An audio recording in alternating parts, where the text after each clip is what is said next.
금융시장의 불안정이 좀처럼 해소될 기미가 보이지 않습니다. 오늘 증시도 크게 흔들렸는데요. 결국 국내 경기와 기업 실적에 대한 불신이 가장 큰 영향을 미친 것으로 풀이됩니다. 취재기자 연결하겠습니다. 조태현 기자.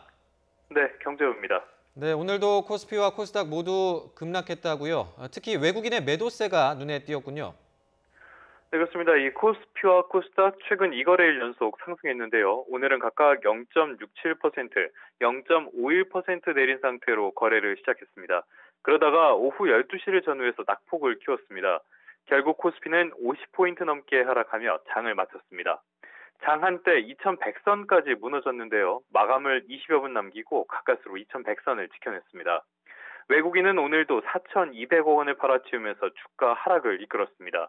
이 10월 들어서 외국인의 순매수 날짜를 집계를 해보면요. 단 3일밖에 되지 않습니다.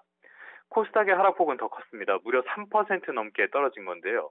3% 이상 하락세를 기록한 건 검은 목요일로 불리는 지난 11일 이후 처음입니다. 원달러 환율도 9.2원이나 급등한 1137.6원에 거래를 마쳤습니다. 네, 결국 외국인이 연일 국내 주식을 팔면서 주가가 하락했다는 건데 그 배경이 뭔가요?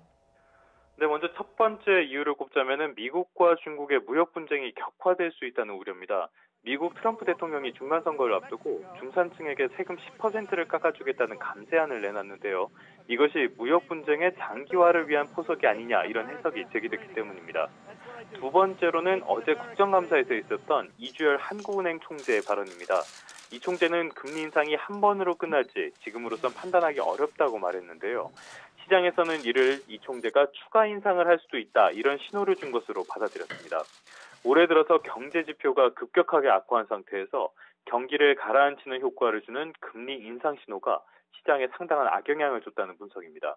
결국 국내 경제 상황이 투자자들에게 믿음을 주지 못하는 것으로 풀이됐는데요.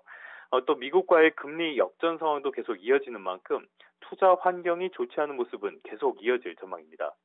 지금까지 경제부에서 전해드렸습니다.